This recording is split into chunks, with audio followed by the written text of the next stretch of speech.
Welcome to Reckless Paradise, everyone. I am your host, Marissa, and I'm here with my co host, Dystro. Say hi. Hello, everyone. Happy Sunday, everyone. I hope everybody has had a good. This whole summer has flown the hell by. I don't know about you guys, but it's definitely flying by. Oh, Oh, my lord. oh yes. It's been a really good summer, though. I gotta admit, it has been a really good summer. The weather's been definitely a little strange this year, but It's been a little strange. I don't know about you. Like maybe down. I know down there you told me it's been like raining like every fucking day now. Well, I mean, it's Florida, so bipolar. Florida That's Florida bipolar for you. weather. That's Florida for you. Anyways, thank you guys for coming tonight. We're glad that you guys are here. So let's jump into tonight's episode. So this Mm, is probably going to be, as we advertise on Thursday, this is probably going to be one of the hardest episodes we've ever had to make, like in my mind, because it is our top 10 personal favorite ACDC songs. And if you guys know ACDC, there are a shit ton of albums and songs to choose from. We only picked 10. yeah. If we did like 20 or 15 at least, oh, we would be here all damn day. Oh, we'd be dead. Now, I believe way back we had did a Let's Talk episode, I believe, about Yes. ACDC. We did do an episode a long time ago. We're talking way back in April as I'm looking right now. We did that episode April 21st. So, if you guys don't know anything about ACDC, please pause this video, go ahead and check out the Let's Talk episode we did way back in April about ACDC. Basically, we talked about the general knowledge that you should probably know about this group. One of the most iconic rock groups in history, one of the best selling rock groups in history. Yeah.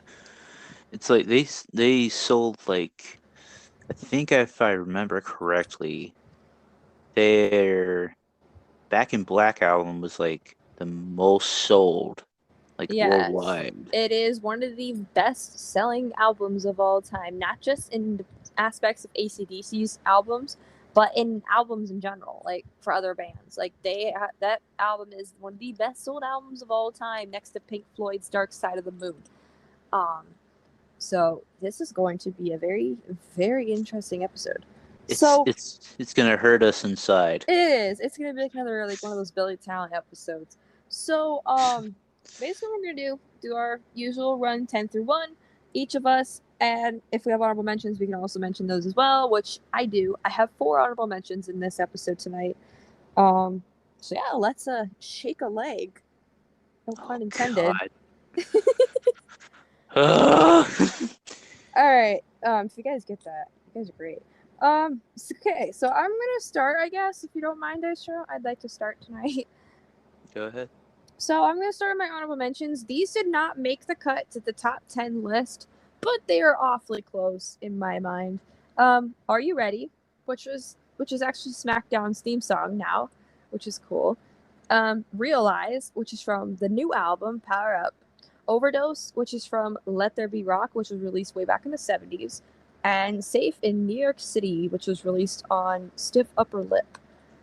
And now for the top 10. So number 10 is High Voltage, obviously self-titled High Voltage. Number 9 is Shake a Leg from Back in Black. Number 8 is Fly on the Wall, which is self-titled.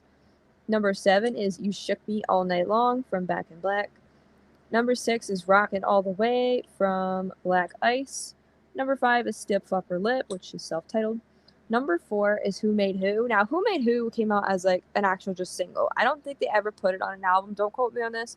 But as far as I could find, they never put it on an album. It was one of those singles that didn't make it to the album. So Who Made Who is number 4. Number 3 is For Those About to Rock, We Salute You, obviously self-titled. Number 2 is Hell's Bells from Back in Black. And number 1 is Heatseeker from Blow Up Your Video. Oh my God. I bet you feel like an idiot now, don't you, Dice Show? Yes. If for those that don't know, um, Marissa's character in the WWE games that we play sometimes. And Skate 3. And Skate 3, yes. She's called Heat Seeker. And the theme song that I wish they could do this in the games and stuff, like you can add your own entrance music. Like she would just come out to Heat Seeker by AC/DC.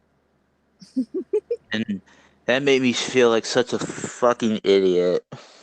It's all good. I was like, I was just like, no, there's no way. And then I'm like, oh, duh. All right, well, fucking rip to me then. Like, it's like it was kind of so obvious that I just didn't think about it. Okay, All well, good. on to my list then, Go I guess. ahead. So mine is completely different from yours. Fucking rip. Way deeply different. Unbased. Yeah, and plus, we did not look at each other's like lists before this either. Yeah. So this is completely just off the wall, sort of like, we just don't know, Yeah. So my number 10 was Dirty Deeds Done Dirt Cheap. Number 9 was TNT. Number 8 was You Shook Me All Night Long. Ah, there you go. Number 7 was Shot in the Dark. Ooh.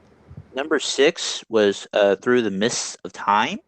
Oh. Yeah. Number 5 was Thunderstruck, obvious classic. Number 4, which kudos to Marissa, introduced me to this song, Fly on the Wall. Number 3 is Back in Black. Number 2 is Shoot to Thrill. And number 1 is Hell's Bells. Okay, yeah, Hell's Bells is a classic. I love Hell's Bells. If I would have never found the song Heat Seeker, Hell's Bells would have been my number 1. That is such a fucking tribute song to Bon Scott. With the bells chiming at the start. It's just because that whole Back in Black album was dedicated to Bon Scott after he had passed away. Because he passed away in 1980. That came out, I believe, the same year because they had Brian Johnson as replacement and stuff like that. Yeah, that whole album is a fucking masterpiece. And Hell's Bells is definitely a huge tribute song to Bon Scott. It's probably one of the most popular AC/DC songs of all time. Mm-hmm. I bet you it'd be good live. That song would be fucking amazing live. Oh, I bet, yeah. Oh my god, I would love to see that. Yeah, I put Hell's Bells at number 2 because Heat Seeker took number 1 for me. Because I call myself Heat Seeker. In my wrestling games I play, in Skate 3, that's like my side persona. Like, if I was a pro wrestler, I want to be called Heat Seeker. And my theme song would be Heat Seeker by AC/DC. And plus, she would be inspired by Chris Statlander. Yeah. So, like, this song, like, outside of the persona, I guess, outside of this persona BS, this song is a good song. Blow Up Your Video was another underrated album by AC/DC that I don't ever think really made it to the charts as high as it should have been, just, because of production and stuff. This song is a good kick-up song. It's a really fast song, really good rhythm. Lyrics are good too. It's just really fucking good. The music video is good too. I watched the music video too not so long ago. It's just overall a good song that did not get enough attention, unfortunately. But yeah, sometimes it's the underrated songs that people tend to forget about that are actually really, really good. That is true. So I heard you say You Shook Me All Night Long was on your list. That was number 8, correct? Yes. Mine was number 7. That is another classic AC/DC song. It's like a mainstream song right there. Everybody knows that song. There are 2 versions of that music video, though. There's one version where Brian Johnson, it starts out with a girl getting ready to go somewhere. Brian Johnson's in this fucking, like, wooden, like, barrel bathtub looking thing, scrubbing his back with a back brush. I love Brian Johnson. I seriously do. He's like, I have like the biggest crush on him. But yeah, that video is funny. And then there's another music video as well. I'm trying to look it up right now as we speak. So that's kind of cool. They made 2 music videos for this song. I don't think many bands do that. For one song? Okay. Yeah, like some bands they just do like the one video and then it just be it. Like, but like there's some bands that have like an extended version of a song and they just do another music video on top of that and they just add like extra footage or something. Yeah. Um, So this video, the second one, is just them, performing on a stage or something. No crowd. I'm just assuming this was the stage they used to perform the Back in Black music videos in general. So that's pretty cool. They did 2 music videos. I kind of like that. I've always liked the one with the girl getting ready at the start and the guy Brian Johnson fucking stroking his back with a back brush. I love that music video. Oh man.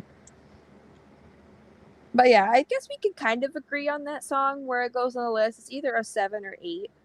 So yeah. what surprised me is where you put Fly on the Wall. Hey, you're the one that introduced me to I it, mean, and I'm it's actually kind of glad lower. you did. It's lower on mine, mainly because I just found it a few months ago, just searching around and stuff. And I'm in an AC/DC server on Discord. And they're like, "Hey, you should listen to Fly on the Wall." And I'm like, "I haven't listened to it yet. You're right. I probably should go listen to it." And I listened to it. And I'm like, "Oh my god, this song is good." And unfortunately, Fly on the Wall, the album, it was not a success. It's probably one of the least selling albums for AC/DC, unfortunately, next to Flick of the Switch. Those two albums, just poor production on that. And at this time, other bands were starting to rise to the occasion in the 80s. Like Def Leppard started to come into play. So, and Whitesnake and stuff. So, like, we had all these other groups that were coming in, and hair metal was the thing. And AC/DC didn't fall into the hair metal category. So it was at this moment where Fly on the Wall and Flick of the Switch were the 2 albums that didn't do too well on the charts. But they did produce some good songs, like Fly on the Wall, for example. It is a good song. I feel like this it sounds a little bit different. Like the vocals you can't hear them as well on Fly on the Wall for some reason. It's a little weird, but hey, it actually still sounds good. So props to them. Like when I was listening to it earlier, it just breezed on by. Mm-hmm. To be honest, it just breezed on by. I was like, when it was getting to the end of the song, I was like, holy shit! Like it just went by. I was like, holy crap. Yeah, it's not one of those songs you hear on the radio either, and it kind of makes me sad because like it is a good song. I'm serious. Like maybe if you add like a little bit of HD volume or audio, maybe it'd be a little bit better. Yeah, because like sometimes I can barely hear Brian, but it's like too much guitar. It's not going to take me away from the experience, though. Oh no, That's my hell no. Because like I said in a previous episode, I think in the Van Halen episode, I believe, or another episode, I can't remember, but it was like some bands let their music do the talking, and I like that. Oh yeah, Like the music and song interpretation thing that we did. that's yeah, like Metallica, for example. Like Billy I Talent. remember, yeah, Billy Talent, yeah. Um, but it's like I like how like some Metallica songs and Billy Talent songs, like they just let their music do the talking, and then the lead vocals come in. It paints like a beautiful like story. Picture, yeah, I love that. Okay, so for number 5, what was yours? Thunderstruck. Oh, that is a good one. Problem with that song for me though, it's like overplayed on the radio. It's like completely overplayed and on commercials and movie advertisements. It's like, okay, I've heard this song enough throughout my childhood, and now I'm hearing it even more as an adult, and it's just like overplayed. It's too mainstream. My number 5 was Stiff Upper Lip. Now, this song holds a special spot in my heart because it is the first full album I listened to by AC/DC because my dad has it. And as a kid, I was always fascinated with this album. The album cover, especially, it looks like a statue in the middle of New York City, and it's lit up in gold at night. And it looks like, I think it's a statue of Angus.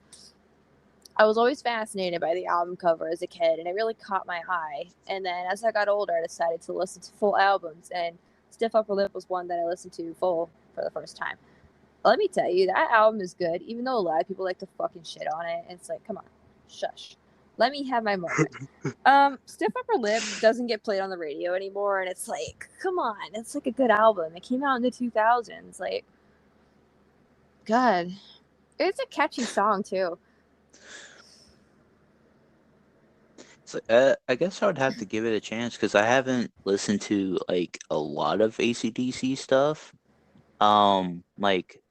Like the well-known ones like Back in Black, uh, Shake a Leg, You Shook Me All Night Long, and all that stuff. Like it's like those to me have been overplayed a lot because like you hear them on Hell's Bells obviously and Thunderstruck and all that stuff. It's like you hear those on like advertisements, like you said, commercials, like video games and stuff like that Yeah, too. It's like you hear it all the time, but it's like give some of these like other songs that are like medium known to like unknown, like give them a shot and like let them reach new heights and stuff. right. So Because I it's like, just I just like realized like I haven't heard Shake a Leg on the radio a lot lately, but I found it from the radio, which is weird. So I put Shake a Leg as number 9. It also has a good rhythm once the beginning, gets through. It has a good rhythm, pretty fast pace, steady pace. I like it. It's good. Um, I had an obsession with that song for a while as well. Um, I could have ranked it higher, but there's other songs that mean a lot more to me. mm, So yeah, and then number 10, I put High Voltage. That's like the one song I actually put by Bon Scott on this list. The rest of these songs are Brian Johnson songs. That's a little sad. And fun fact, I'm actually wearing my AC/DC shirt right now as we speak. It says High Voltage on it. Um, so that's kind of coincidental. Um, I like High Voltage. I wish we had the album, but we don't. It's one of those Bon Scott songs that really, it really kind of showcases Bond's vocal range, I guess, especially at the end. yeah, it's like he wasn't it's like he was there like lead singer for like almost 2 years, right? Until Well, he passed. longer than that. He'd been in for quite a little bit since like the mid 70s. He died in 1980. My God, And Brian took over and stuff, and then and he's still with us rest is history. today. Yeah. Um, Hence why I kind of have more Brian Johnson songs and Bon Scott songs on my playlist. And don't get me Right. wrong, I love Bon Scott. I love the Bon Scott era of AC/DC. It has a more genuine AC/DC sound. It's like what AC/DC was known for back in the day was their sound. Um, like when you listen to a Bon Scott AC/DC song and compare it to a Brian Johnson song, you know which one's older just by the sound. Like if you listen to the guitar sound a little bit, it sounds a little bit different in the Bon Scott era. It just has more of like a mean freaking sound to it, like an angst kind of sound. Oh man, I love High Voltage though. I really do. Um, it's like I think if I had to say it, probably is my favorite Bon Scott song.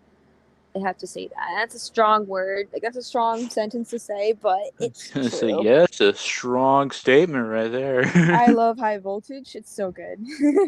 She's like, "Come fight me." So what was I don't know. What song did we not mention on your list yet? Through the Mist of Time. Oh yeah, okay. That should have been on my honorable mentions as well. That music video makes me cry. Cause like it's from the new album. It's from Power Up, which came out 2 years ago. Um Basically in the music video they kind of show a lot of pictures of the band from back then to now, including the members that had passed, such as Bon Scott and recently Malcolm Young 5 years ago. They even showed a picture of the two young brothers together, and it just brought a tear to my eye. And then I was reading the comments as I was watching the video. Someone's like, "This is like a good homage to like AC/DC and the fans. Like this might be the last we see of AC/DC. The song's like a Right. final goodbye," and I'm like, "No, it can't be goodbye." Don't you ever say that. I'm like, "No." I'm like It's like 20. yeah, like the video itself is just like I was saying, like with music and stuff. It's like it told like a beautiful story in that video too, because it's like it shows you like through the good times and the bad sort of thing. It's like they were still together and still a family, and the fans like was like kind of like their saving grace in a way because like they were still listening to the music even though like two of their band members had passed, and like through the Bon Scott and stuff like that, like, and one of the young brothers had passed and stuff, and it's just like, it's crazy that it was just a roller coaster of like highs and lows, like I said, and it's like they just still and constantly replacing their drummer. yeah. Phil Rudd had some issues going on as well, so they had to keep bringing in other drummers. I think they had this bald guy at one point. I think his name was Chris. Don't count, like, don't 100% quote me on this. I think his name was Chris. He was bald. I remember him. He played in the Thunderstruck video. Oh yes, he was killing it on those drums. He was good. I have to admit, he was good. But Phil Rudd kept going in and out of the band. Now, I believe Phil Rudd was still in the band for the final album. They had Malcolm's nephew, I believe, replacing Malcolm on the rhythm guitar. Angus is still there, Brian Johnson's still there, and Cliff Williams was still there as well. But he is now officially retired, I believe, after this album. Wow. It's crazy. What a run. I'm actually scared. Like, now that we're talking about this, now I'm like fucking scared. Like, come on, this can't be the last we see of AC/DC, right? They just need to go back on tour. I mean, the fans are still probably raving about them to this day. I mean, I'm waiting. Like, I'd love to go see them on tour. I'm probably gonna pay up the ass. I'm probably gonna die at the concert because the concert for AC/DC is packed. Oh yeah, it of course is so bad. Like, if you have to take a piss, you need to piss where you're standing. If you move, you're gonna lose your spot by the stage. You're going to lose your standing spot. Yeah, it's like any concert they go to, like Slipknot, Metallica, and all that stuff. It's like, if you lose your spot, you're fucked. You are fucked. You will get trampled. And chances are bathroom waiting times are going to be like fucking forever. But yeah, I think we've recorded enough. I think we've discussed our songs enough. No, we did not get through all the songs on our list, but it's okay. We got through the ones that I think were necessary to talk about. The rest should explain themselves, like why we put them on the list in that position. Yeah. And my throat's getting very scratchy. I think it's a good time to conclude this episode of Top 10 AC/DC songs. Did our picks match yours? Let us know in the comments below. We can have a little discussion about this. So, excuse me, I'm so sorry. I got a scratchy throat today. So, this Thursday coming up, of course, summer is coming to a close very quickly for a lot of people. I know some people are already back in school in some states, and that's fucking crazy. Where I live, our school district doesn't start until September 7th. So, yeah, we got quite a while to wait. I don't have to worry about that, though. I don't go to school anymore. I graduated. What am I saying? But, so this Thursday, we're going to do a little 2022 summer recap. Basically, we're going to discuss anything and everything we did this summer, starting in June, ending in August, obviously. So if you guys are curious to hear about what we've been up to this summer, be sure to tune in this Thursday where we'll be discussing everything. It's going to be fun because I've had a really interesting summer, to say the least. Mine was basically boring. That's going to be my outline for mine, so. So yeah, be sure to tune in this Thursday for that episode. All right. Yeah. So if you guys stuck around to the very end, we greatly appreciate your support as usual. Be sure to follow us on social media by clicking the link in the description below, which will take you to the link tree, which will basically have everything there you need, such as our TikTok account, Twitter, Instagram, and Reddit. And you know the drill. So be sure to go follow us on our social media. I think for the end of this video, I'm going to put a link to Fly on the Wall. So go ahead and listen to that song if you guys would like. The link is at the top right hand corner of this video. It's a really good song, very underrated. I wish more people knew about it. But yeah, thank you guys for listening, and we'll catch you guys this Thursday for the next episode. Peace. Peace.